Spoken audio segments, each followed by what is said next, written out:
Guys, and welcome to my first ever video on this channel, Fantastic Reels and Where to Find Them, where today we will be reviewing The Batman from 2022. This film is rated 15, or R for any US viewers out there, and it clocks in at around 3 hours long.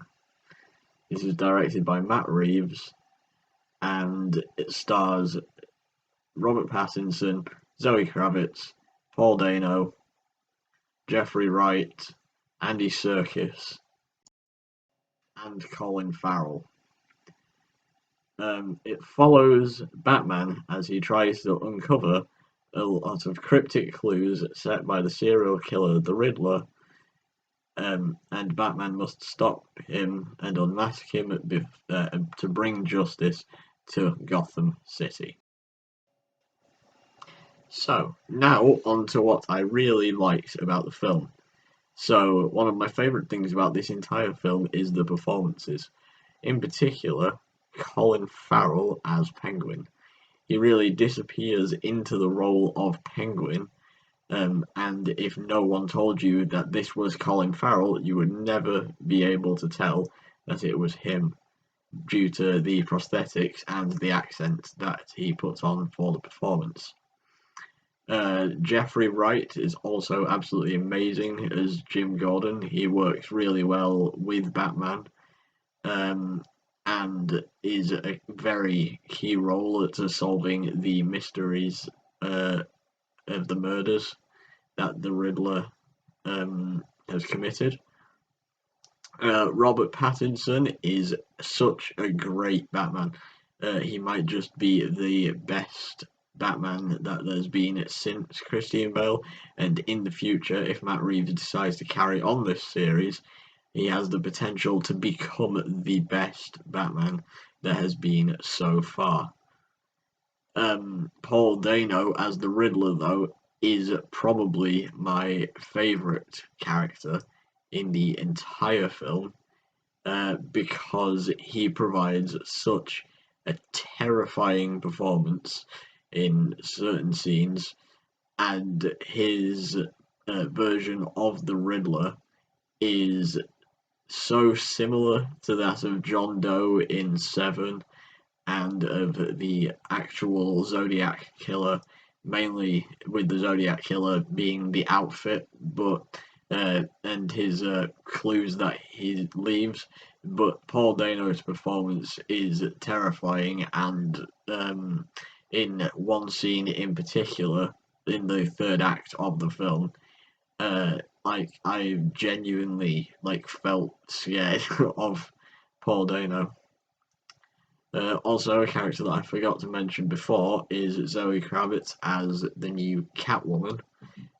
She is a really good actor in this film, and she provides very good chemistry with Robert Pattinson, and I would say is the best interpretation of Catwoman we have so far. Right, now on to other things that I liked within the film. So, one of my other favourite things was the Batmobile. Now, I didn't think I would like this in the from what was in the trailer. I didn't really like the design of it in the trailer, but when I was watching the Batman, when the engine booted up and you heard all the revving and everything of the engine, it gave me chills. It is one of the coolest sounding Batmobiles, and it also sort of looks sort of like a homemade version, like that he modified himself. No, it looks amazing, and it is also proved to be incredibly durable through the car chase with Penguin, which I did not think would be the case. Um, it is absolutely awesome. Best Batmobile I think I've seen, because the one in Christian Bale's trilogy kind of felt more like an army vehicle. This feels more like a kind of car that Batman would use. Yeah. Um, I also really liked the sort of dark and gritty nature that they gave Gotham City. They almost, gave it its own like characteristic, as we don't really see many citizens of Gotham apart from the criminal underbelly, which really sort of gives Gotham like a sense of a place where you would never want to live, as all we see is the crime and every like bad thing that is going on in the city rather than good things. Um, I mean, it like this film is just so good, and for the 3 hour runtime, it definitely fits everything in that it needs to. Like there's not like a wasted minute within the film. None of it feels like boring or slow. Like every minute has a purpose towards the overall end goal, which is to sort of bring down the Riddler. So sort of like overall, I think this is like a really solid Batman film, and like I would say it's only possible contender for the best Batman film is The Dark Knight, obviously with like Heath Ledger's Joker and Christian Bale's Batman, because they are both incredible actors and their performances are amazing. But I think that The Dark Knight maybe does beat out the Batman in terms of the best Batman for now, because um, um, because the Christian Bale was a more like well established Batman at the time.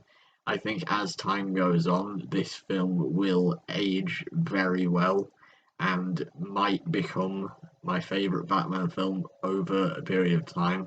I'll have to think about it a bit more because I only saw it yesterday.